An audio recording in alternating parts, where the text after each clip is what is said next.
Guys, so sorry I messed that video up before. I'm gonna try to do better this time. Maybe I'll sit like this in front of the sun. This light is so bad. I'm so sorry. But anyways, this is more like a vlog. You don't have to watch it if you don't want to. Hopefully that sun will go away. So I'm gonna talk about a turning point in my life when I went through one of the biggest abusive situations with my ex-husband. We're no longer together, but I just want to talk about the first time that I ran away from my ex-husband, and maybe it'll help any women who are going through the situation, who kind of want to hear about it. And as a travel nurse, you get like the housing, and they pay you, and they had me hooked up with a pretty nice spot. I mean, it wasn't right on the strip like I would have preferred, but we were like, like if you wanted to walk to the strip, it was like a 10-minute walk from the hotel to being right on the strip. My ex-husband had never been to Vegas, so I thought this would be like really cool to like take him, and then I kind of wanted to work and see how it was. We had some problems before, but he basically has said that it was because of all the people around interfering with our relationship, so I thought it would be good if we left. So we left where we came from, where we were both from, and we went to Vegas. It was great. We did like a whole cross-country trip. We got into a lot of arguments, and we started fighting a lot. We became physical. It was just getting really aggressive, and we would drink a lot and party a lot, and I just kind of thought that things would get better. I thought that he would mature. I also really believed like some of the stuff that he said, and a lot of the stuff was that I was making him mad. So like if I had something smart to say, you know what I mean? Like he said one time that I was like a wet sock. You know what I'm saying? Like for guys to just come in. And so if I have something smart to say about that, like I don't gotta be with you, if you feel these ways about me, then you could be with somebody else. Then that would set him off, and then he would say that, like I set him off. So really just listening to him, I kind of thought that a lot of this was my fault, and that if I behaved better, then maybe we didn't have to argue, because I could just fix it by just acting right. So when we were in Vegas, I just really worked a lot. He didn't have a job because he just came out with me, so he started to become kind of upset. I worked at night because I'm a night shift person, so I used to tell him, just go to the strip and just hang out, have some drinks, and then he would get pissed off, and he'd be like, I have to sit around this house and wait all day for my effing wife to get home, and I have to. And I figured, well, I guess that's understandable. You somebody out of where they're from, and they don't have a way to find a job or anything like that, so I guess that could be upsetting. He also came to my job drunk one time because he was looking for me. He got too wasted, and so then he kind of just came to my job wasted, saying I needed to come with him. I didn't think anything of it at that time either. I was just like, well, he just got too drunk. That was really nice that his first response was to come to me and not to just go be out on the streets doing something crazy or irresponsible.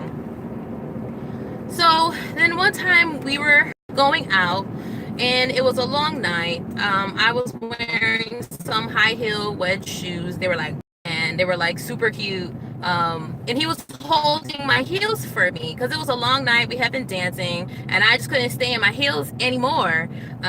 So he was holding my wedges. We're totally trashed. You know how it is when you go to Vegas. It's give you too much. So I have the drink. I'm drunk. I'm walking with him, and we get into an argument. I really don't remember what the argument was about, but he said something, and it made me really mad, and I was just drunk, and I swung at him. I didn't hit him. I just swung at him. And so then he took my heel and he hit me in my face with it. It was really hard hit. He knocked me on the ground. So from what I remember is I remember being on the ground, and I remember thinking like, this effing bastard. Just thinking like, what a effing jerk. And as I pushed up on my arms, I could see my hands, and they were covered in blood. And then that's when I started to feel the wetness dripping down my face, and the blood was dripping. That's when I realized like something had happened the way he hit me, and just like I was drenched in blood. So that's when I started screaming, and I was like, get away from me, get away from me, I hate you, I hate you. And he got mad, and he was like, stop screaming, shut up, stop screaming. And I didn't want to stop screaming because I was covered in blood and I was freaking out, and I just wanted him to get away from me. And so then he started hitting me. I was still on the ground at this point. I was just saying, get away from me. And so he just started hitting me because he was telling me to shut up. And I was so drunk, I couldn't even feel it. And I'm like, I consider myself to be a pretty tough girl. So I was just like, he was just hitting me, and I was just taking it, and I was just screaming and screaming, and I was saying, somebody help me, somebody help me. And he kind of like, I think he like picked me up, and he like dragged me behind like a hotel kind of, and kind of was just like, if you don't shut up, like I'm gonna really hurt you. So I got quiet, and then he started pushing me towards the hotel, and he was like, start walking, and he was forcing me to like walk towards our hotel. And he just kept saying like, you better shut up, don't say anything. So I just kept quiet, and I just kept walking. I remember looking at the hotel, and I remember dreading it, because in my mind I remember thinking that I didn't want to go back to the hotel with him, because I really didn't know what was gonna happen. And we went back to the room, and I think we pretty much fought all night. I don't know if that's when he cut my hair, because at that point I was so mad, I kind of just wanted him to leave me alone. I think that might have been the incident. I'm not really sure. When he took my hair, I had my hair like this in dreads. He took my hair because when he put me on the bed, he told me to get on the bed and stay there and to shut up. And when I got on the bed, he didn't want me to move, and I kept trying to get down off the bed because I wanted to get out of the hotel room, and I was drunk, so I was irascible. And so then I continued to try to get off the bed. So then he grabbed me by my hair like this, like pulling me like this, and then took scissors and just cut my hair, and then took my hair and then like, I don't know, threw it at me or like put it on the desk or something like that. And I was like crying, of course. And he was just like, I'm gonna F you up, you need to shut the F up, like I gotta sit here and clean up after you. So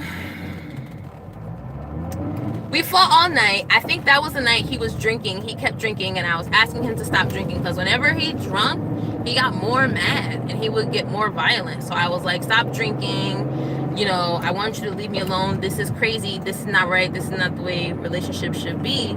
And he kept drinking. He finished the bottle, and I think I tried to get off the bed one more time, and he took the bottle and he started hitting me with it, like beating me with the bottle. He hit me on my legs, he hit me on my back, he hit me on my butt. He hit me a lot of times really hard. Then I was like crying, and I don't remember what happened after that. And I was telling him that this isn't right, this isn't the way to be, like, I love you, why would you treat me like this? And then he started crying, and I started crying, and then we both cried ourselves to sleep. I woke up the next morning, and I was hugging him. And I was just like, wow, what happened? I went into the kitchen, to the bathroom, to kind of like, when you're like really drunk, you go into the bathroom. I went into the bathroom, and I like looked in the mirror, and I saw my hair, like right here was like nubs. Like all of my hair in the front was like he had shaved it. That's how it looked.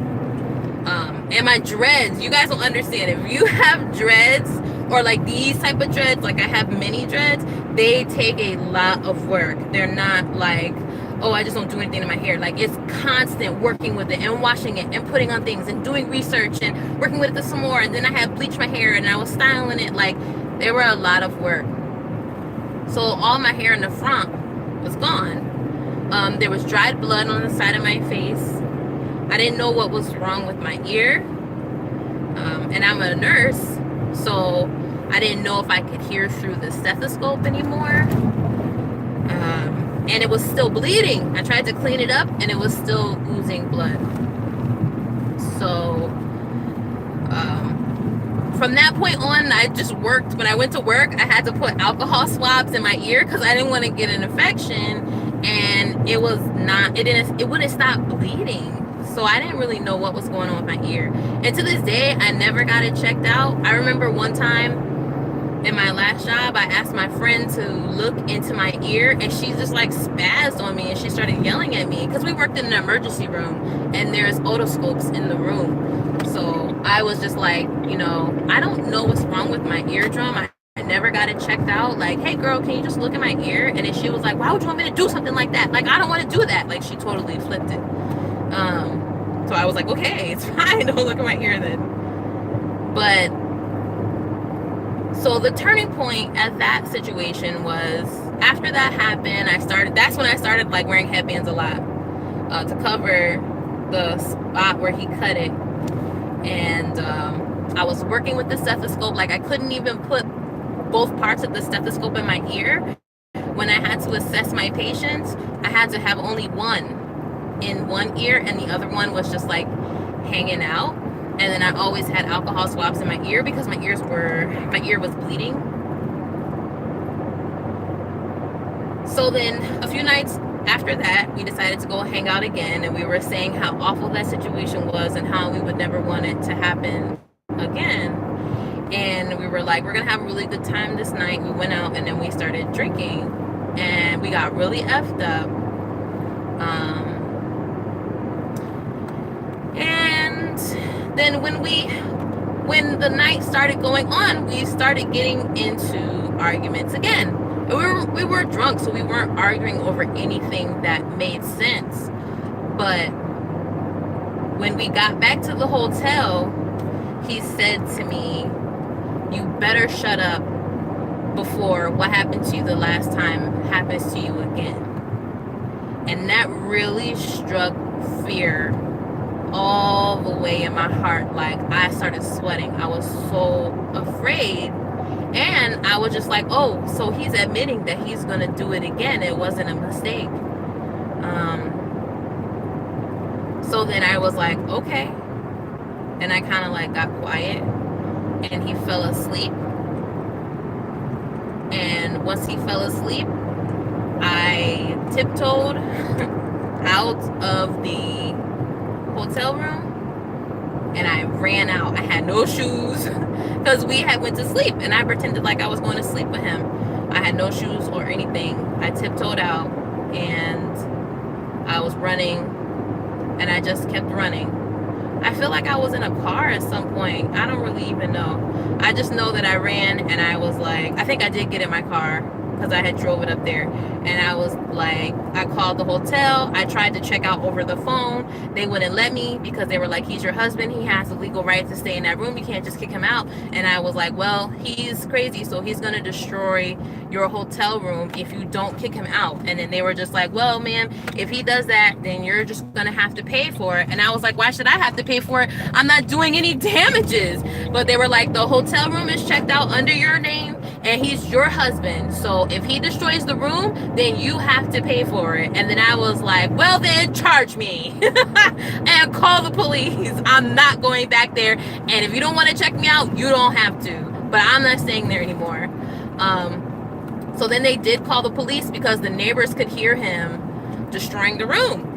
And he's tearing the TVs, breaking the TVs, yelling. And then he called me and he's like, if you don't get back here, I'm going to destroy this room. You better get back here. And I was like, I ain't going back. And then he was like, where are you going to go? And I was like, I'm going to go to my dad's.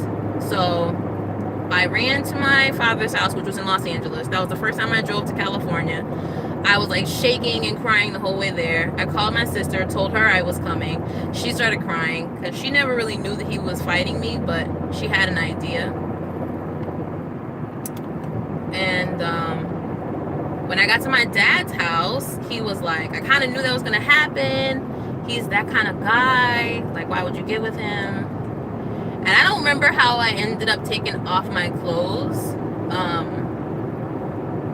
But for some reason, I ended up not naked, not like butt naked in front of my dad, but like I ended up with my clothes off in front of my dad. And, you know, we had been drinking so much, I really didn't know how hard he had hit me with the bottle. I know it didn't break, but so when I took off my clothes, there was these big like bruise lines all over my legs and my butt and my back from marks that he had left from when he hit me with the bottle. And my dad, like, he like almost started crying because now I get it. Like, I have a kid of my own. So he like almost started crying because of what he saw, you know, like my hair was cut. I had bruises all over my body. You know, I was in bad shape. So I guess I'll just continue. I'm almost home. But after that, I got back with him. And I'll be honest, I always wanted to be married. And as a woman that already had a kid previously, I'm sure you guys know, you guys are in my comments. So you guys see the things that people say about me. They're horrible things. I mean, let's just be honest. Like the things that you guys say, like regardless of whether or not it breaks me or whether or not like it hurts my feelings, the reality is the things that you guys say on these comments are basically the things that people say about me behind my back. And I was very acutely aware of those things. So I was like, this is what people are going to think of me. I will never date again. I will never have sex again. I will never be able to find a husband. I will never have anybody who will love me. This was my chance at having a husband. Also, I consider myself very religious. I know that sounds weird because I was drinking a lot, you know, but like everybody drinks. Maybe not too much, but I was like looking online about divorce. Of course, this would have been my second divorce. And I was trying to see what Christians were saying about, like, is it okay? Like, my first husband, he divorced me, but he divorced me in the setting of cheating. He had sex with another woman and was telling me he no longer wanted to be with me, that he was in love with this woman, and he promised her that he was going to take care of her forever. So I didn't feel like I didn't have the right to get married. I felt like, oh, I can get remarried because he's a cheater. He's an adulterer, so it's fine. But with my ex-husband, I don't think he cheated on me. He could have. It doesn't really matter. I don't think he cheated on me. There was no proof that he did. So I was looking online to see what the Christian community said about me remarrying or getting divorced in this case. And I really couldn't find any articles that said that it will be okay for me to get remarried. Actually, in all the cases that I looked at online, they said that either you should stay with him or you should just vow to remain single for the rest of your life. And I'm a very sexual person. You know, I knew that I wanted to have sex again. I wanted to have a family. Like, these were my goals and desires and dreams and stuff. So he called me back. He said how sorry he was. He said that he wanted to seek counseling and that we would both get counseling and, you know, try again and we'll do so much better this time. And so I took him back because I thought it was the right thing to do for religion's sake, and because having a marriage is something that I wanted, and I didn't really see with the way my value is seen in our culture, I didn't really see a way that people would see any value in me if I divorced him. So we got back together. And I don't know. This video's been going on for 20 minutes. Um, Maybe I'll tell the rest of the story another day, but I'm sure as you guessed, it didn't end well. I'm alive, so I guess it did end well. But when we got back together and I gave him the second chance, he took advantage of that chance. Um, I can go in depth on another video, but the short version of it is that he tried to kill me and he ended up in jail, and like almost like while I was filing the restraining order. So I filed the restraining order while he was in jail because I wasn't sure when he was going to get out. So while he was in jail for the second time, when he literally like trying to kill me, is when I'm saying it is worse than the first time. So the first time, the situation I'm describing to you, he did not try to kill me. He just was violent. The second time he got put in jail, he tried to kill me. So then I'll tell that story later. But what ended up happening is that when he was in jail, while I was filing for the restraining order, I found out that I was pregnant. And because, like I said, like I always wanted a family, and I'm religious. So when I realized I was pregnant, I decided to keep the baby. The main reason is because I don't, even though I'm pro abortion, which people don't understand, people don't know how much I put into this, and I don't know if everybody should be forced to do what I have done. But I did not feel that the child should have to suffer for my decisions. Like, I accepted my part in those decisions. I made a decision to be with this guy. I made a decision to marry him, even though he was violent. I made a decision to have unprotected sex, even after when he tried to hurt me and stuff. I continued to be with him and have unprotected sex. So I did not feel that the baby should be punished for my mistakes. And I felt like, I always wanted a kid and I should just stick through it. So that's how my youngest daughter, that's the situation in which she came about. I always say that she's the best thing that ever happened to me. And she is, in the setting of what was going on.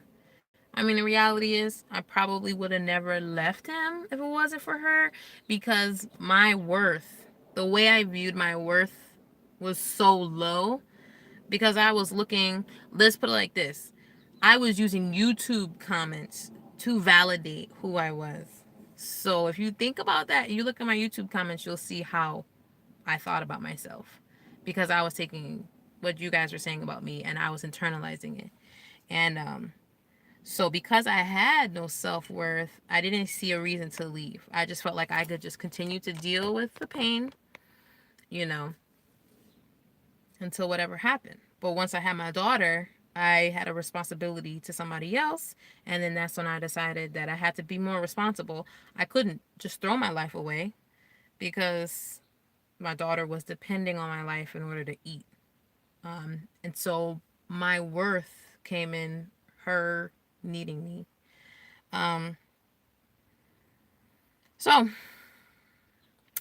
that's the story of the turning point in my life. I guess the lesson that I've learned from this is that I don't really know what the lesson is. If anybody actually watched this, you can leave a comment on what you think the overall lesson is for that situation. I guess the lesson is that I'm willing to persevere regardless of what. I definitely know I have the ability to detach and be unemotional, logical, even though people say, "Oh, you're so emotional." But if I was really emotional, then I probably would not have stayed with an abusive guy, because it would have been such emotional turmoil. I would have been so dramatic about it. I would have left and made a storm, left a storm in my wake as well.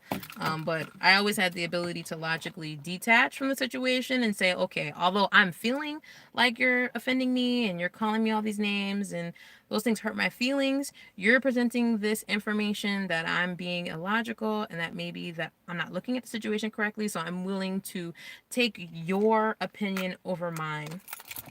I just wanted to share this because I think I have some things to work through, and I'm open to comments.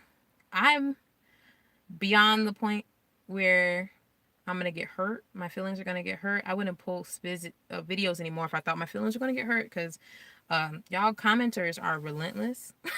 Y'all have not stopped leaving horrible comments.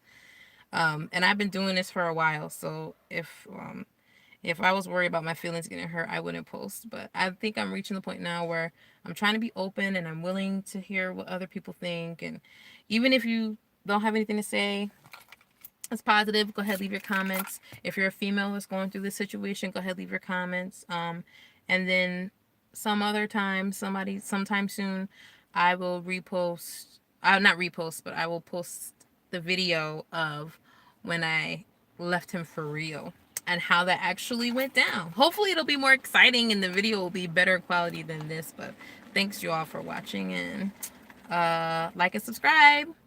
Bye.